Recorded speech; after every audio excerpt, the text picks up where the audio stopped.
this is the victory thou o'er death hast won. Angels in bright raiment rolled the stone away, kept the folded grave clothes where thy body lay.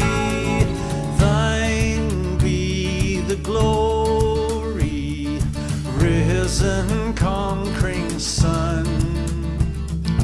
Endless is the victory thou o'er death hast won. Lo, Jesus meets us, risen from the tomb. Lovingly he greets us, scatters fear and gloom. Let the church with gladness hymns of triumph sing, for her Lord now liveth, death has lost its sting. Thine be the glory, risen conquering Son. Endless is the victory thou o'er death hast won.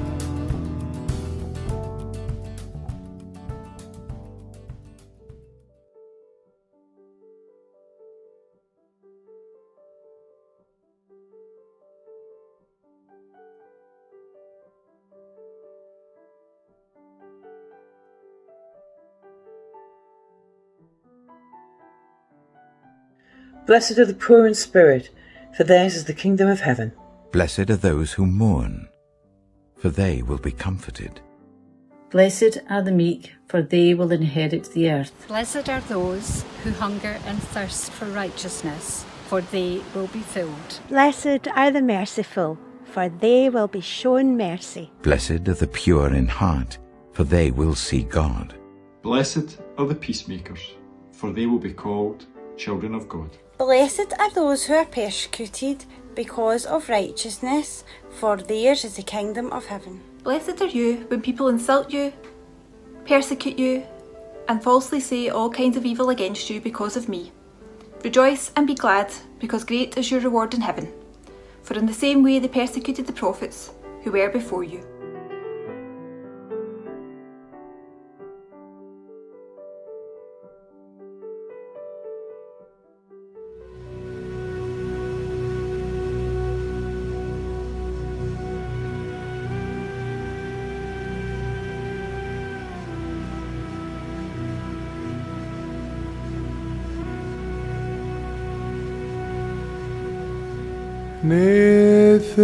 نثقاد ششموخ تيثي ملكوثوخ نهوي صبيانوخ أي كانوا ذب شمايو أوف برعوها بلان لا حمود سنقونان يوم وشبق لان الحاوبين وحطوهين أي كانوا دوف حنان شباقين الحايوبين لو تعالى لسيونو إلو فاصولان من بيشو مطول دي لوخ هي ملك كوثو وحايلو تشبحتو العولم علمين آمين.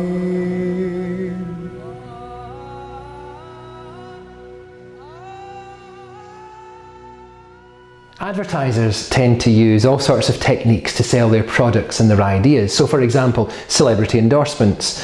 This man here, I'm sure you all recognise, is Jamie Oliver, well done, the celebrity TV chef. And he endorses which supermarket? Sainsbury's, well done. They also use catchy jingles or tunes to help us remember their product. So this one, and you'll all recognise the drum beat as being the one that was played by Phil Collins as the gorilla in the Cadbury's advert. Or this one. Again, I'm sure you recognise that as being the advert for Hovis bread back in the 1980s, those of you who are old enough to remember that. Another little technique, of course, is the use of phrases or slogans. So this one, Vorsprung durch technique, we all recognise as being the Audi advert or the Audi slogan. Or this one, Just Do It, we recognise as being which sports manufacturer? Yes, of course, you all got it right, Nike. When Jesus wanted to express an idea, or when he wanted to share some kind of vision or some kind of thought, he occasionally used the tools of his day. He would occasionally use visual images, for example. But on this occasion, he uses nothing more or less powerful than words. But the words that Jesus uses are radical, powerful, revolutionary words. And I want to just spend a couple of moments this morning looking at that and what impact these might have in our lives today. Let's picture the scene first of all. Jesus takes his disciples up onto a hillside near the Sea of Galilee. It has a lovely view from there. They can look out from that hillside and they can see in front of them the Tiberias, the River Jordan, the Golan Heights. But remember that the people who are listening to Jesus are too tired and too poor and too oppressed by the political and economic domination of the Roman Empire to notice the view. They are worn out trying to keep up with the ever-escalating system of taxation that sends the fruits of their labours off to fund Caesar's vast empire. Now, the people who are gathering to listen to Jesus have probably heard about him. They know that he's a rabbi, that he's a teacher, and that he probably has something very powerful to say to them.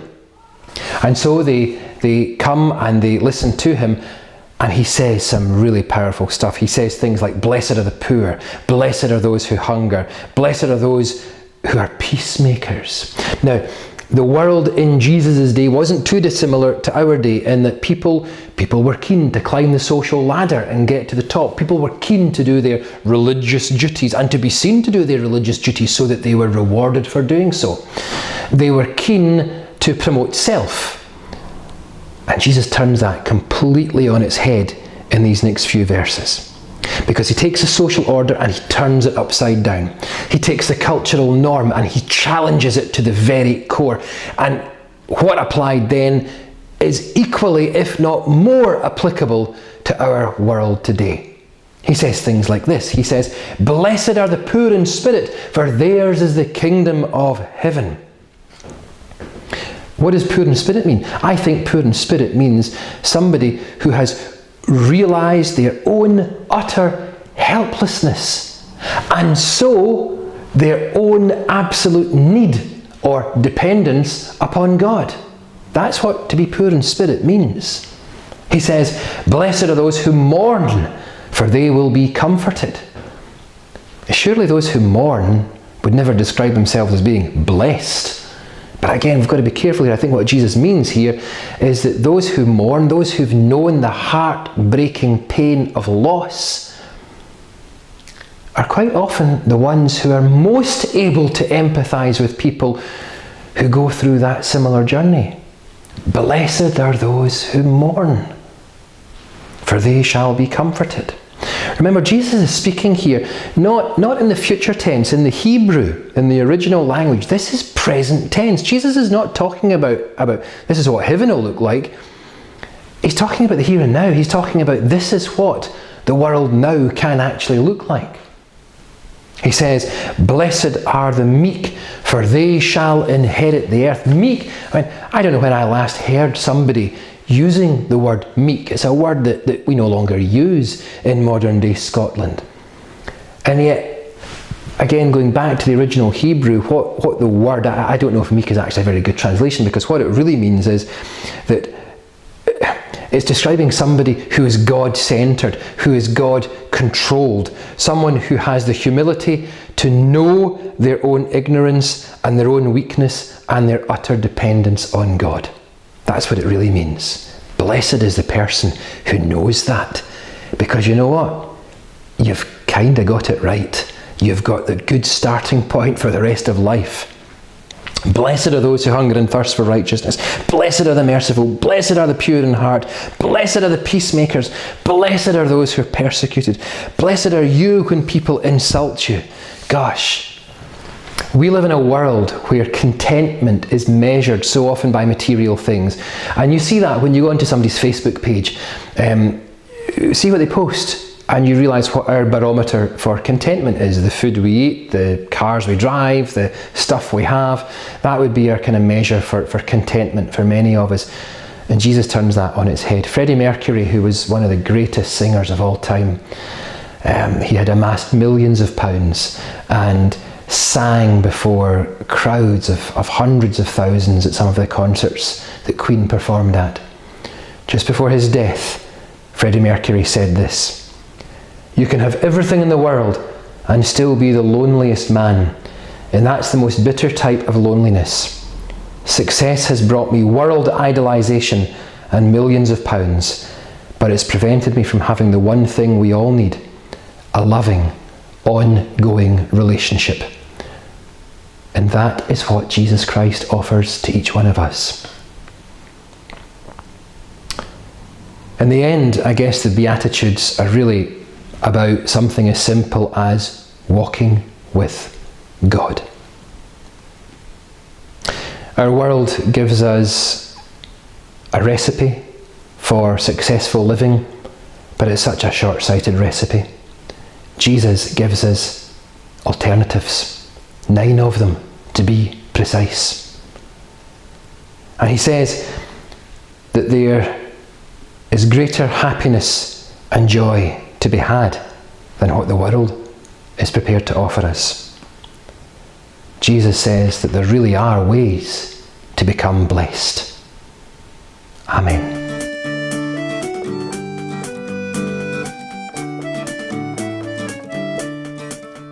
We're right across from land to land and sail afar by sea.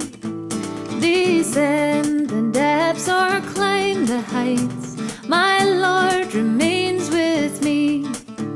Before the blood ran in these veins, the days ordained for me were written in your book, O Lord, before I came to be.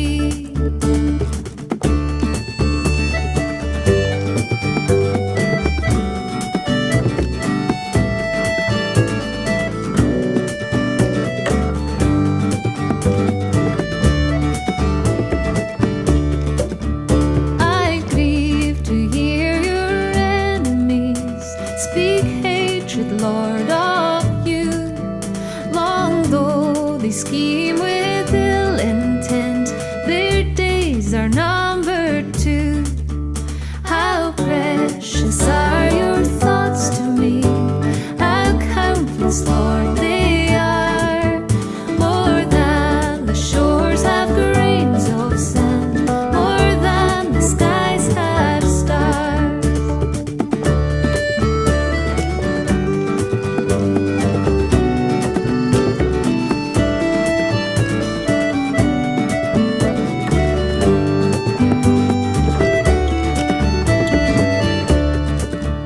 Come search and test this heart, O Lord, dispel each anxious thought, and lead me onward evermore to tread the path I ought.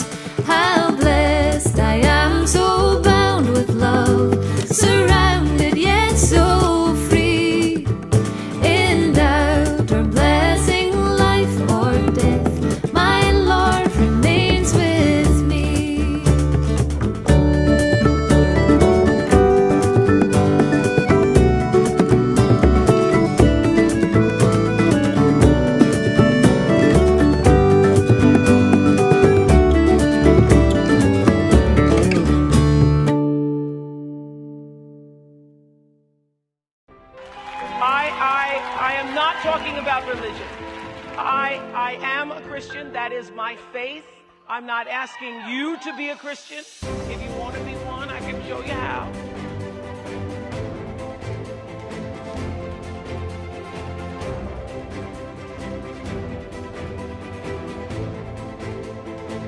First off, I want to thank God, because that's who I look up to.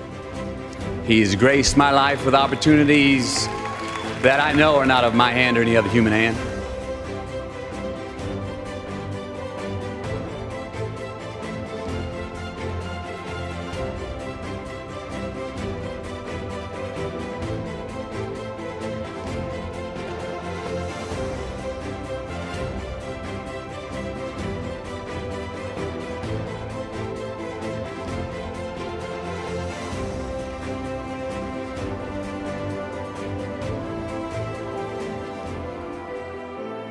That love from God came into me. It was so powerful that the next day I threw away all my drugs. Everything was created for Christ and by Him, and we were created to be with Him.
Here from Liverpool in a moment, like an hour before we leave to Madrid. I've heard about your story, and of course it's something it's really difficult to take it, even for me, but of course, but I heard you are an unbelievable fighter, and the only thing what I can tell you is we think of you. Yeah? You are really with us. That's the only message I want to give to you, and that you fought so hard. I could now make comparisons to what the team did over the year, but it's more than football. It's about life, and the only thing what we tried to do the whole year is to give people some hope, some joy, good moments to remember, and we share these moments this season, or let's say for the 3.5 years since I'm in, we share these experiences. That makes us actually friends. I wish you from the bottom of my heart all the best, and yeah, I'm Christian, so see you.